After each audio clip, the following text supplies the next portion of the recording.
everybody, it's 9:38 right now. We're at -3, going up to a beautiful high of 9 degrees, so it's going to be lovely today. And since it's Heart Month, we thought we would invite Dr. Niemann in to help us all strengthen up our heart. Thank you very much for coming in. It's great to be here, Dave.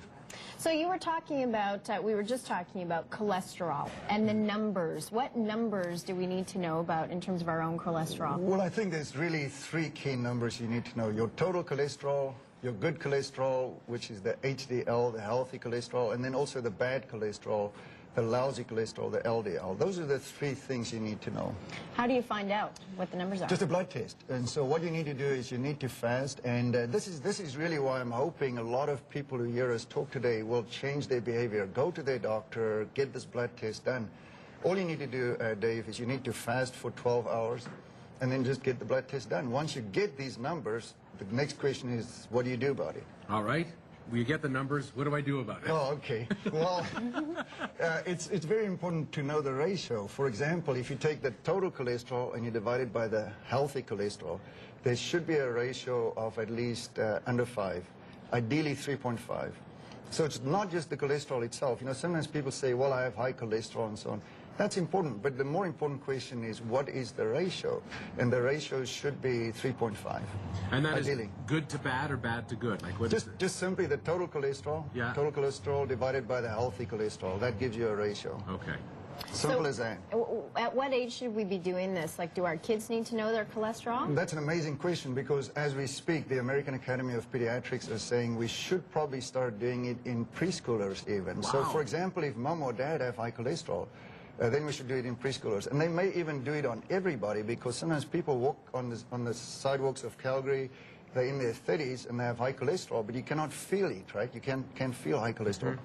And so what they do is they have this high cholesterol and it's an accident waiting to happen. So I tell most of my patients, know your numbers, regardless of your age. And then if you want to have a healthy heart, as I was saying, driving here this morning, I thought about saying it like this: do these 5 and you'll stay alive. Do these 5 and you'll stay alive. All right, then. Let's take it with number 1. 5 things we've got to do to stay alive. 5 things to have a good, healthy heart, right? I'll just give the 5 quickly. You've got to eat right, what you drink right, whether you exercise, whether you take a fish oil supplement, and lastly, perhaps most importantly, how thankful are you? Gratitude. You know, gratitude makes such a big difference for the ticker. Okay, well, we'll go through them. Let's start at the beginning and we'll end with gratitude. Okay, so the first one is what you eat. Obviously, low fat, lots of fruits, lots of vegetables, lots of grains, lots of nuts. Basically, Mediterranean diet. You know, that's what you eat. That is so important. The exercise part is just simple. Walk. You know, just walk. Get a pedometer. Take 10,000 steps a day, and you'll be fine. Really? As simple as that. It's not that complicated. That's Dave, I think that's why we have problems that we have, because we've complicated things. It's that simple. Just walk. Okay, so we get the supplements, we get the exercise.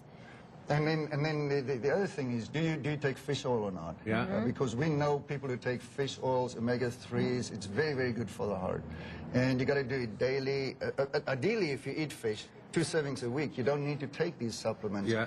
But we know most Canadians, unfortunately, they don't eat fish, you know, so it's a big problem. So I find those little capsules, if I take 2 of those in the morning, am I typically all right? Oh yeah, you'll be fine. You'll be fine. You're gonna live longer. You're gonna stay alive. See that? You guys are stuck with me for longer, Tara. I think it helps that you're a big runner too. Well, I'm not. I'm no Neiman. I'll tell you that right now. But it's all relative. You know, 10,000 steps. You don't have to run. And the main thing is just it's very, very good for the brain to actually. I have a book here called Spark, which is a fascinating book. Yeah. And what's good for the heart is good for the brain. Yeah. So even though we talk about Heart Month, this is also, if you wanna be smarter, if you wanna live longer, if you don't want to get Alzheimer's, if you want to stay alive, make sure you exercise. This book goes into the detail of how exercise helps us to be smarter. I love that. Okay. Now let's talk about gratitude. I really like this part of it. Yes. I just came across a book. I'm sorry I recommend so many books, but I like to give people resources. You know, it's called Thank You Power. Deborah Norville, you know, the lady that was the anchor of the Today Show. She wrote this book. Thank You Power, and it basically talks about the benefits to your heart just by simply sitting down at the end of the day and picking 2 things to be thankful for, 2 to 3 things. Very intentional, very deliberate, and to do it every day. You know, people say, well, that sounds like an Oprah type of thing, or no. there's medical science to show that people who are thankful have a healthy heart.